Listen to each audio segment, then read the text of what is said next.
Ships of an alien source are approaching from the sky. Radio contact.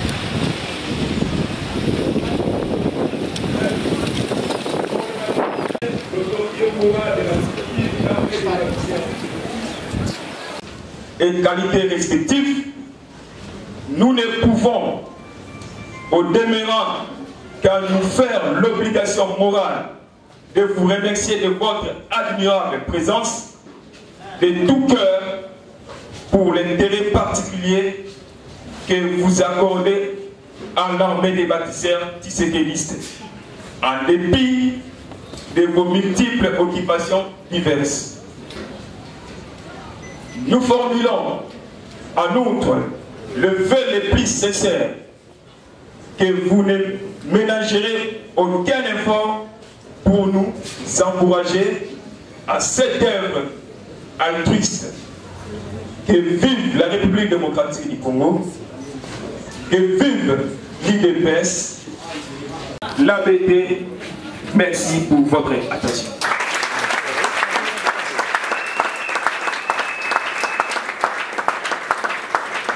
Général, Monsieur Freddy Luwangasa, la deuxième personnalité de cette structure. Il faut profiter par ces mots pour dire que c'est pas bon. Le mot dépasse étant donné, nous allons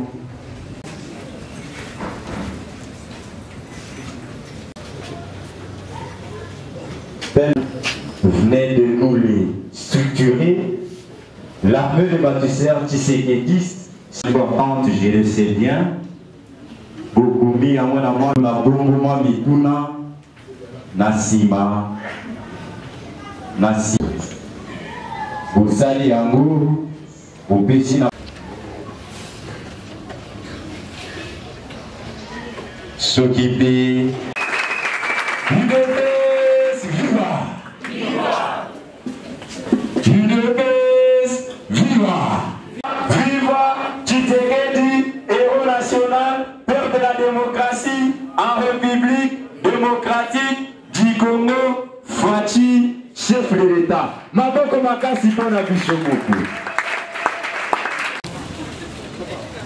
Et sali biso mwa bien makasi, applaudissement autouti kobeta.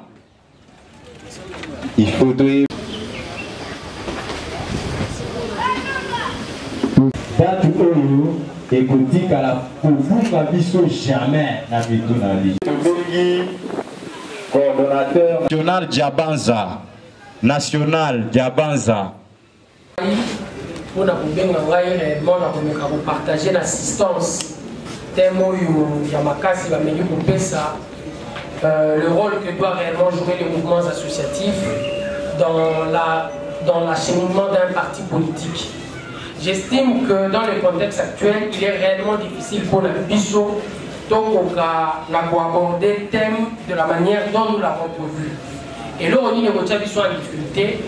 Je viens de remarquer quelque part que l'activité d'aujourd'hui était essentiellement concentrée dans la sortie officielle, il y a ABT. Il serait difficile dans le contexte actuel, tous ont temps et délai pour la couper à solo pour étaler thématique na biso. Mais c'est important, na comprendre en premier lieu l'association déjà par le secrétaire adjoint qui était avant moi ici, Ameki pour l'importance d'une association auprès d'un parti politique comme l'UDPS. Et Nakolakisa, il a si bien dit que Basali a BTT pour EIA na combattre l'UDPS, pour EIA na koloba que Tozo Luka, Tozo a place, Yabakondi à UDPS, mais ABT et Salami réellement pour EIA pour compléter. Partant réellement de cet élément, je me permets de dire directement, l'élo samedi, Toza Awa Namatete. Soki Tobanyota Moula Namatete, je peux réellement mettre qui comme un défi que l'activité la plus grande aujourd'hui, na Congo ya parti président de la République Namatete et Kokoza la ONU.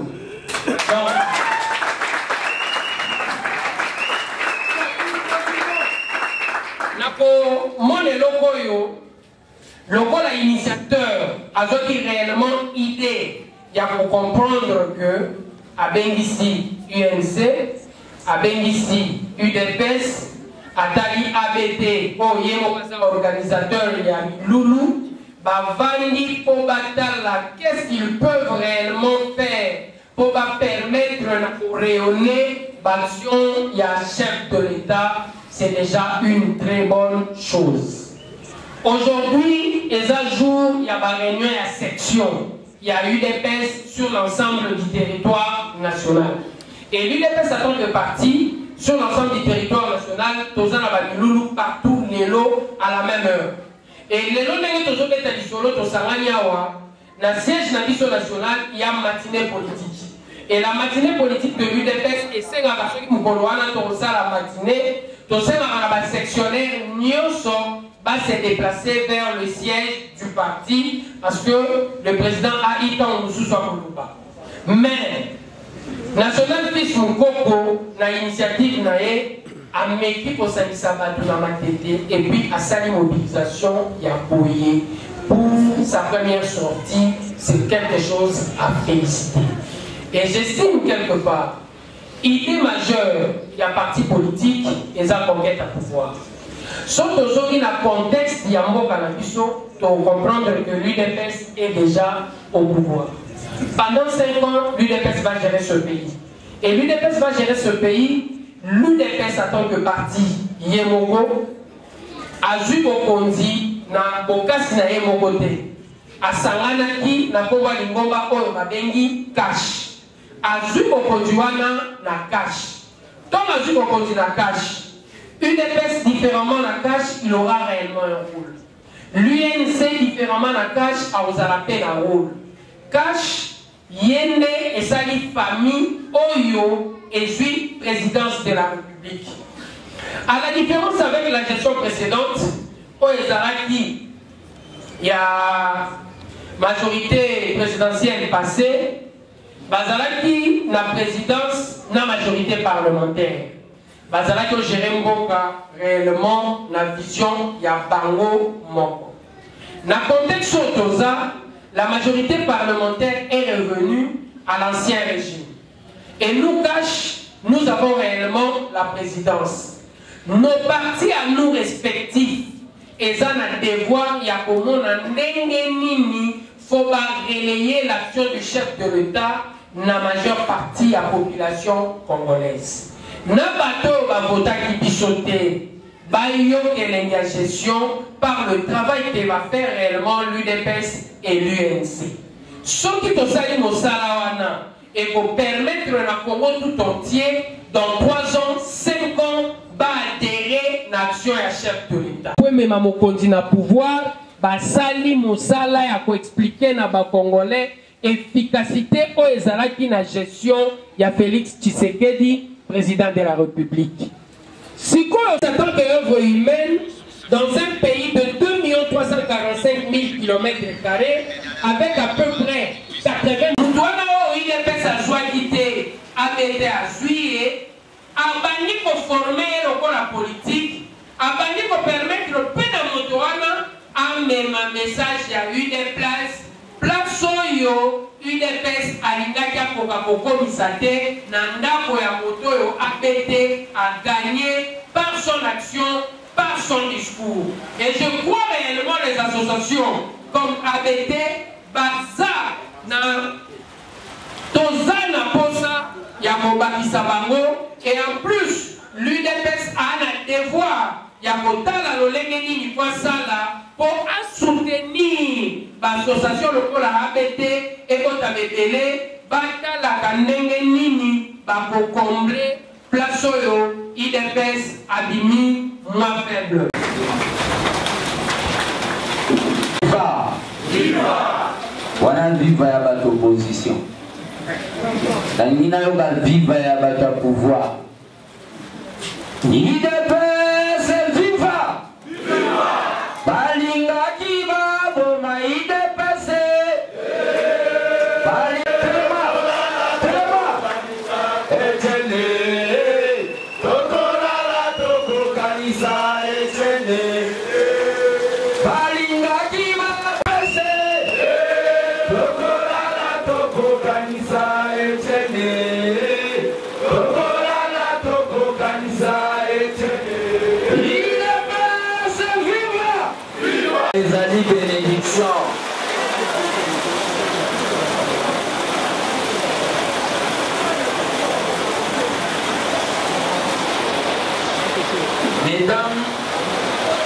et messieurs les membres du plateforme Cash,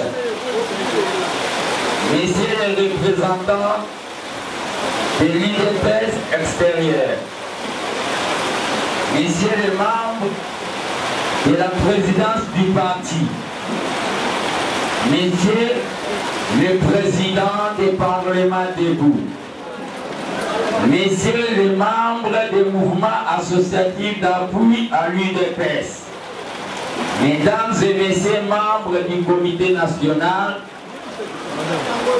et des comités de base de l'APT, distingués invités, mesdames et messieurs, à vos titres et qualifications respectives. Nous sommes très heureux de vous annoncer qu'en date du 9 janvier 2019, nous avons eu l'initiative de créer une association sans but lucratif au sein de notre très cher parti, l'Union pour la démocratie et le progrès social. L'association en question, c'est l'Armée des baptisés qui se déguise des ABB en cycle. Depuis la nuit des temps, un parti politique a pour mission de conquérir le pouvoir, de l'exercer, de le conserver le plus longtemps possible, de manière démocratique. C'est ainsi donc, nous nous sommes engagés dans cette lutte et aujourd'hui victorieux de nos propres efforts. La victoire du président Félix Antoine Tshilombo Tshisekedi lors du scrutin historique du 30 décembre 2018 n'est pas un cadeau comme le pensent certains, mais par contre elle a été méritée dans son ensemble, suffit pour mettre fin à toute spéculation. Toutefois, la nation tout entière a son regard fixé sur nous, qui sommes les gardiens du temple de la démocratie. C'est pourquoi la responsabilité de bien faire les choses repose sur nos épaules, c'est-à-dire sortir le pays dans un état chaotique où ses fils et filles sont réduits dans une misère incalculable pour qu'enfin le progrès social tant désiré par notre peuple devienne manifeste, non un slogan. UDPS viva! Oui, nous devons suffisamment motiver, nous devons être suffisamment motivés pour que le combat du fait Dr Etienne Tshisekedi soit maintenant une réalité évidente. Et aussi pour les combattants qui ont perdu leur vie dans cette lutte trouvent réconfort dans les géoles parce qu'ils ont sacrifié leur vie précieuse et sacrée pour nous permettre de matérialiser la lutte menée pendant plus de 37 ans. Il convient de noter que l'armée des baptisés qui s'est rien d'autre qu'une asbel au sein de l'UDPS qui a pour mission 1. La sensibilisation des membres, 2. Le soutien au président de la République Fati, 3. Organiser les débats populaires pour le développement de la démocratie participative, 4. Élaborer plusieurs projets clairs pour que le progrès social soit manifeste dans la philosophie de nous prendre en charge. Dans cette vision du socialisme pragmatique, l'ABT tirant son existence a déjà des programmes en exécution. UDPS viva! Opération Fati Énergie que nous demandons, Opération Fati Énergie que nous comptons livrer des panneaux solaires dans des zones sans électricité et sans demander l'argent au président de la République. Et là, je demande qu'on puisse démontrer, ça ce sont les actions de l'ABT en collaboration avec nos partenaires. Secundo,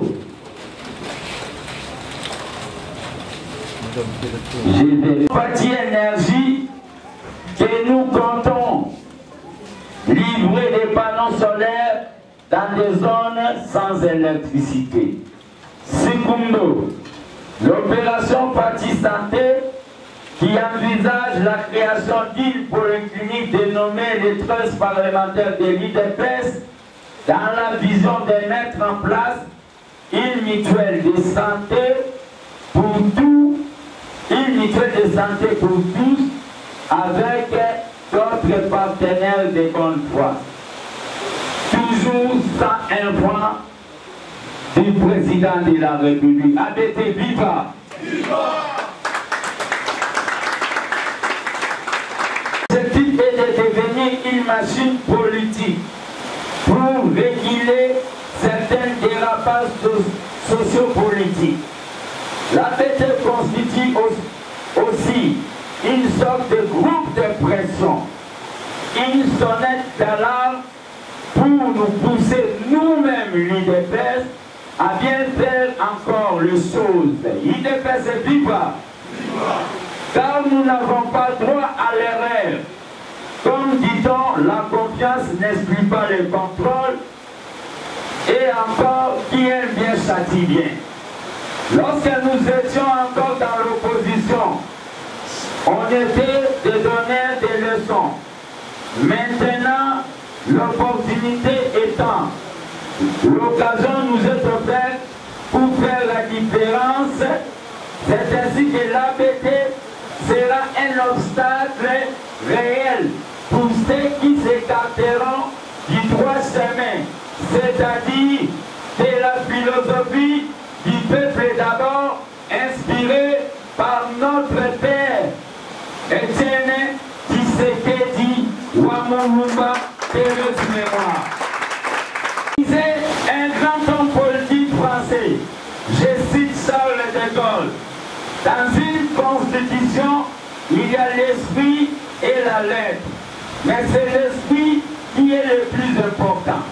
Ainsi, pour nous, l'IDPS, c'est l'esprit exprimé dans le préambule des statuts de notre cher parti qui est le plus important, à savoir le progrès social de notre peuple. Ne soyez pas surpris, je dis bien ne soyez pas surpris de voir l'ABT organiser des manifestations, des dénonciations. L'ABT défendra toujours les masses combattantes contre certaines élites égoïstes et la lutte continue car la victoire est déjà certaine. Tant national qu'international, et l'ABT se sent investi d'une mission politique, celle de travailler pour la perspective fatiguée, c'est-à-dire un deuxième mandat.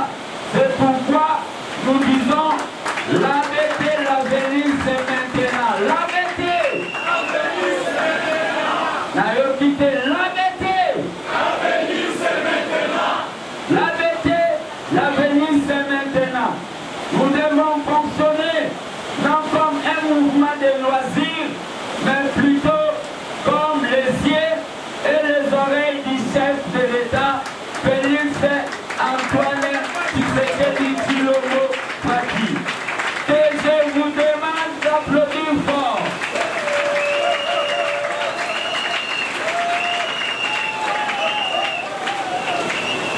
Que vive la République démocratique du Congo, que vive le peuple congolais, que vive Étienne Tshisekedi Wamulumba, déclaré aujourd'hui ordre national de la démocratie, que vive l'IDPS.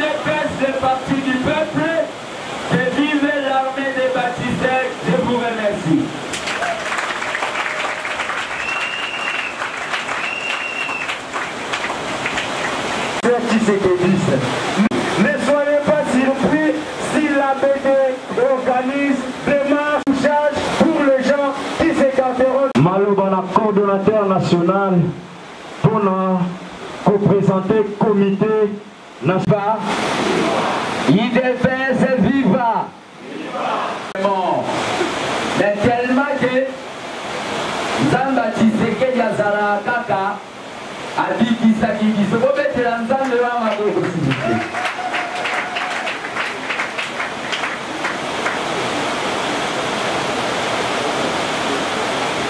Na présenter le comité national.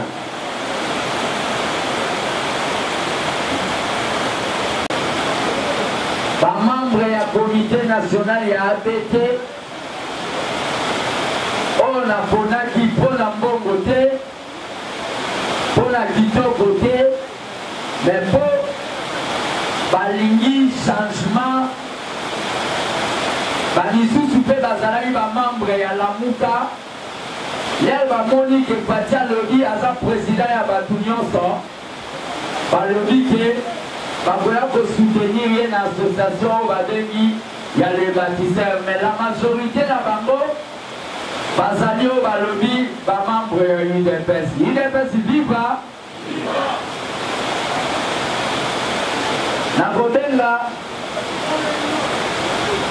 tous les membres du comité national, j'appelle tous les membres du comité national de monter ici au podium.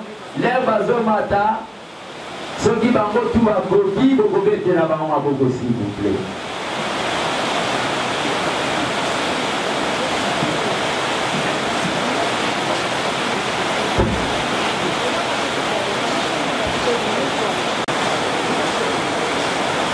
Ça, c'est le comité national de l'armée des bâtisseurs sécuristes. Il y a de la place. L'armée des bâtisseurs, la Seigneur Nabino Nyonso, vous mettez là-bas, on m'a beaucoup s'il vous plaît. Bangonde bakosunganga pour Moussabimo Sokola Kelongité.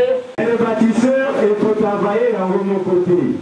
La communauté de base parce que le pouvoir à l'ABT est décentralisé et même présenter les délégations communales et même provinciales s'ils sont là. Les gens de la province où l'ABT est déjà arrivé, si vous n'êtes pas cité, vous avez délégation.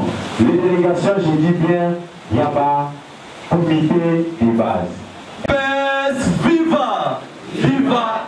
Viva, viva, Tshisekedi, héros national, Fachi, président de la République. Topeti Maboko.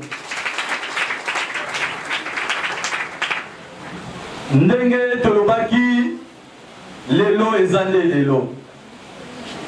Yaliboso, Tokopesa merci mingi, na visionnaire ya ABT, armée des bâtisseurs Tshisekedistes. National na biso na Congo ya le fils Benoît Mokoko topeteli maboko. Voilà, va compléter pour les gardiens du temple. Azokengela na porte, to na portail ya temple, monguna kotate. Soki akoti, abobeta kelelo armée des bâtisseurs babimi pour na bobouter dehors.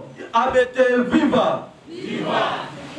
Ndenge secrétaire en charge de la communication à Otikoloba, comité national et pour travailler à mon côté.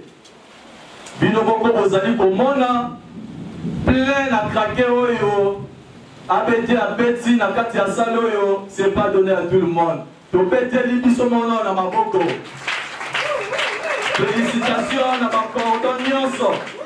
Félicitations à ma membre Nyonso et à ABT. Vous avez démontré combien de fois nous sommes présents.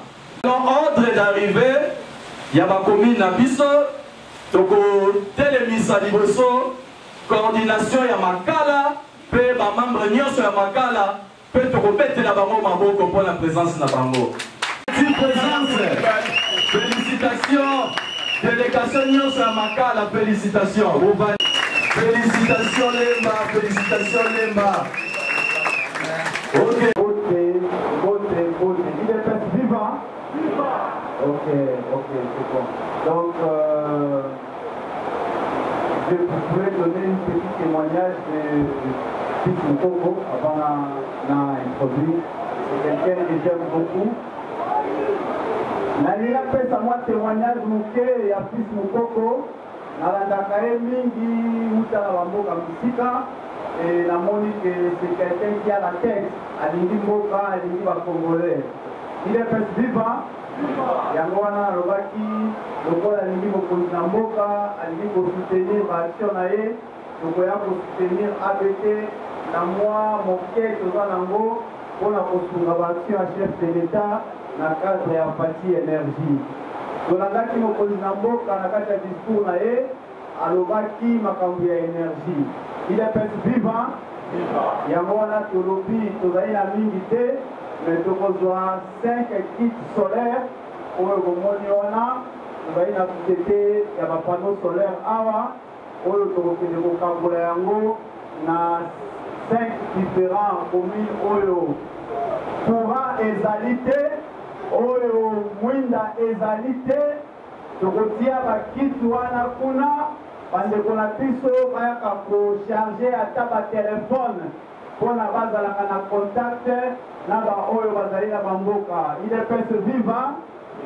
Bongo, tout qui a micro de Koya, donc on voit et à moi Mingi, donc on peut pour installer la centrale minière et solaire, na Bamboka, Ndenge, Zambia, Kosungabi, surtout évoluer ensemble. Il est presque vivant. Nazali ya mingi ya kolobate na sukusiwa.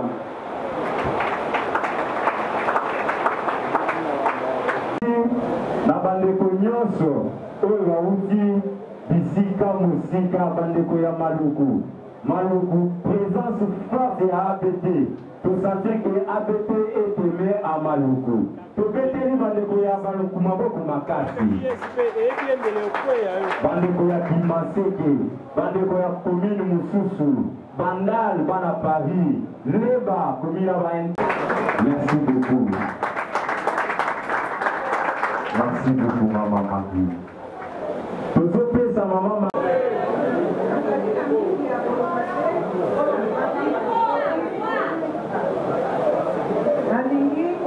Le bamuke ko ngai pe na uti musika ona koya ko soutenir l'action ya Fachi. Donc na tolola ki na président na photo. Voilà.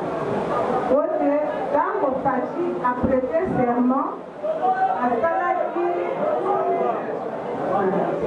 na peta kimbela na poto nyonso tout pour bapanda kokongola biloko ya kolia bilamba kisi biloko ya bana ya classe po te vea kosunga vea kosoutenir Fachi. Donc mbela wana napendaki ya kokongo na yango le peuple d'abord. Donc soki biloko wana ekomi na kosenga na équipe na kati ya ABT po te tokende kosala mosala wana. Et puis, na ebandeli avant que biloko wana ekoma na kosenga na mokonzi na bino po te tobanda kosala mosala moke ya kosala bisika nini tokobanda kokende kopesa biloko wana.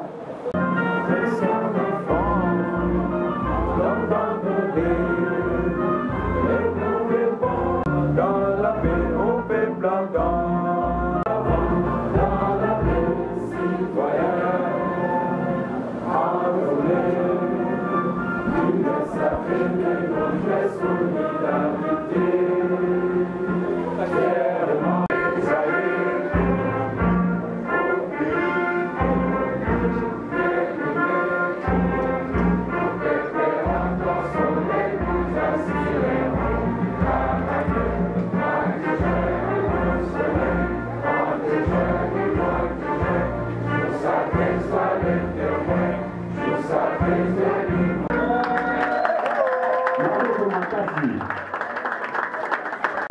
nyonso na lobaka na sala kango na lobaka na bango ke Fachi okoma président mingi batiaki doute na lobaka na bango ke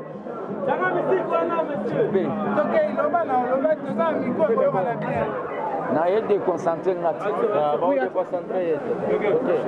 oui le nom sorti officiel à ABT bana mboka ko ke nini concernant ABT bon bana mboka lo bakoyebaka ke le gardien du temple oyo nyonso alobaka asalaka ngo nalobaka na bango Faci président lelo Faci aza président ABT naloba eke bokomona oyo babengi malgré accident oyo nasalaki mortel nakokende limité donc peut-être anniversaire oyo elingaki kosalama na CG na bamembre misusu donc batutanga na babisi moko Kabila atikela biso à esprit des morts donc epesi ke ti esali ke edérange lokolo le problème ezali ke na minute oyo nazoloba tout simplement tobimisi ABT nde nalobaki awa na ABT toza bafanatique ya Faci te mais tolela effort c'est-à-dire nde tozali awa muto balingaka bakontrolaka ye donc bolingo eboyi contrôle te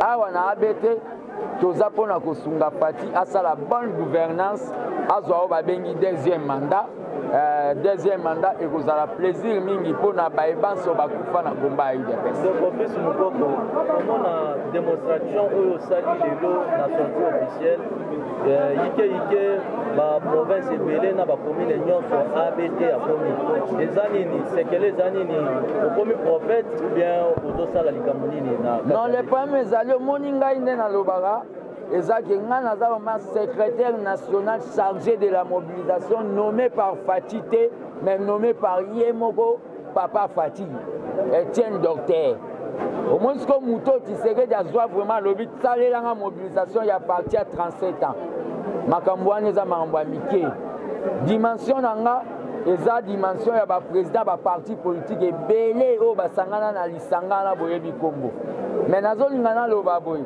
nazoloba ke je ne suis pas l'autorité morale po mingi ya bainternet bakendo tshakuna balobi office mbo akomi autorité morale alinga sa parti politique je suis le gardien du temple de la démocratie nasali lingomba po tokende koluka bato oyo lemsu bazalaki mal à l'aise ya kosoutenir président Faci bato ya lingomba oyo bazokende kosala tourisme na États-Unis donc biso nde toza wana tozokende nde koconvaincre bango lokola batémoin de Jéhovah boya tosoutenir président ya mboka soki makambo efongwami oyo ezalaka mpona biso bato ya UDPS te yango nde bomoni na komité ya ABT 95% eza bacombattant mais 5% eza vraiment bato tozwa yango et pas les grands danseurs du Congo mais nazo expliquer na bato boye bato bayeba ke bazala na bango tranquille ABT l'avenir c'est demain donc toza na biso mwana mboka fils lelo jango autrement te lokola komi lelo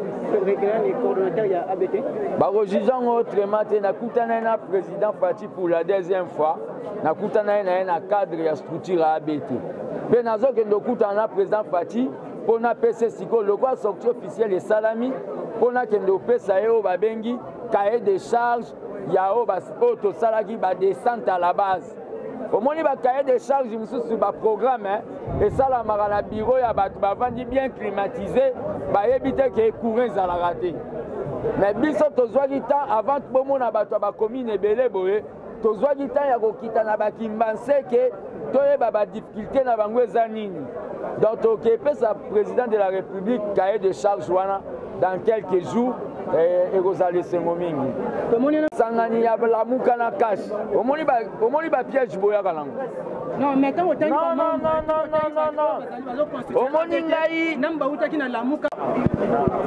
omoni ngai na carrière politique boyaka na baquestion wana te obima neti bazotinda yo oyo eza bosangani ya lamuka na kashi te eza nde quelque bato bacomprendre que président de la république oyo bazoyambe na États-Unis mpo basigner bacontrat eza Faci l'autre là aza oyo babengi tourisme et président de nuit ozo comprendre congolaise mpe na bato baza libanda alors conseil nini okosala na bato bakosadere oyo baolanda yo sikoyo baza libanda balingi bainvesti awa surtout na libanda ya mboka oyo bazalaka na yo chaque temps bosololaka bokosala nini mpo bacontacte yo bien mpe banimero eza bon le problème eza mpona makambo etali contact numéro wana eza nango bakoma yango numéro international eza plus 243 85 084 65 55. Mais na moment structure evandi na ponika moko ya bana poto po ngana nakenda nanga poto te na poni moko ya bana poto oyo aye na masolo ya kokabola bao babengi ba matériel ya santé. Maman Marie Pambi aza Maman Marie Pambi ex-consulat ya Danemark yende ya kozala o babengi responsable ya ABT extérieur na kotia pe ba représentation na niveau ya ba pays muto amoni kaza sérieux abengi na numéro toyeba kaka mais ngai nazoloba kaka na batuke o nazosala ezaka rapona ko soutenir président Faty Natina été président Faty a réussi. Merci beaucoup.